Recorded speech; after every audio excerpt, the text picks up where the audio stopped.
Hi mga kabukid, so welcome po tayo sa ating video ngayon at shoutout ko pala yun ng lahat ng mga true supporters natin dyan, mga legit na supporters. Thank you po sa palaging paggabay nyo po sa akin. At ngayon po is, kanina is galing po ako sa paaralan, ngunit ang dalawang subject ko po ay walang pasok, kaya umuwi ako agad at dumiretso na ako dito sa aming trabahoan sa aming bukiran upang magtrabaho. At yun nga, kakatapos lang namin nagtrabaho at bumalik ako mga kabukid kasi at dala-dala ko itong lalagyan na ito kasi may nakita po akong mushroom sa mga waste ng Abaca na pinaprocess namin at mga almost 1 month na to siya dito, kaya may mushroom na nakikita ko or may mushroom na tumubo, kaya kukunin natin pang ulam nating pananghalian.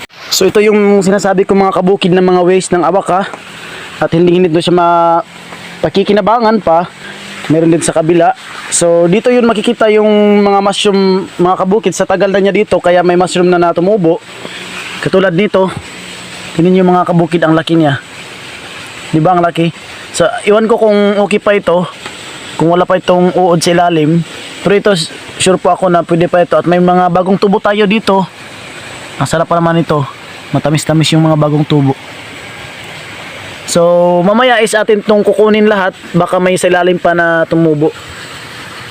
At meron naman dito sa kabilang banda mga kabukid. So iwan ko, parang ano na siya, waste na po siya. Oh, tingnan nyo, hindi na po siya makakain kasi lata na siya. Ito sayang naman, hindi natin naabutan, pero baka may makukuha pa tayo sa ilalim.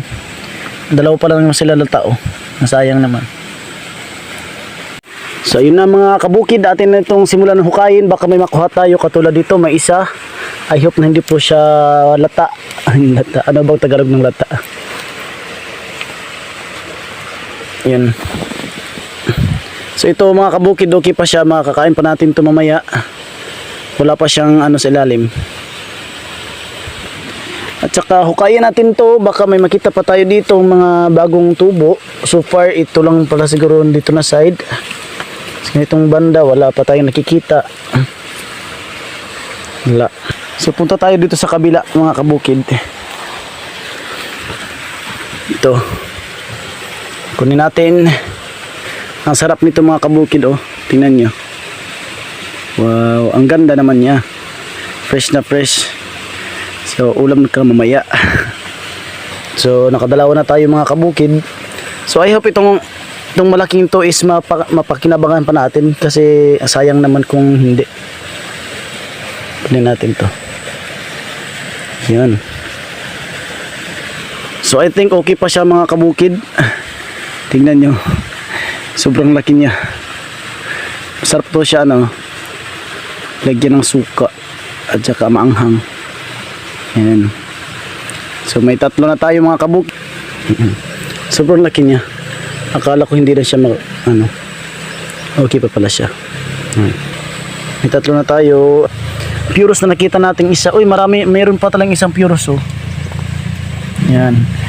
Shout out sa iyo. Yan, may nagtatago pa dito sa ilalim mga kabukid. So kunin natin yan. Ito.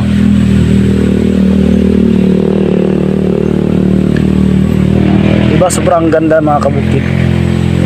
Wow. Oh my God! Wow! Bawal mag-recommended guys ha. Yan. Sobrang ganda. Ang sarap nito kasi matamis-tamis ang sabaw nito. So ayun, may nakuha na tayo. 4. So, ito pa, may isa pa dito mga kabukid. Yan.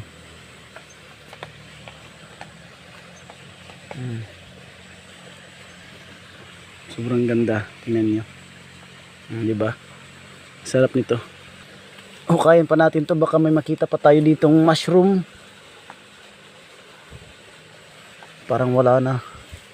Yun lang siguro dito. Yun lang talaga, wala na tayong makita. Huwag na nating pilitin kung wala na.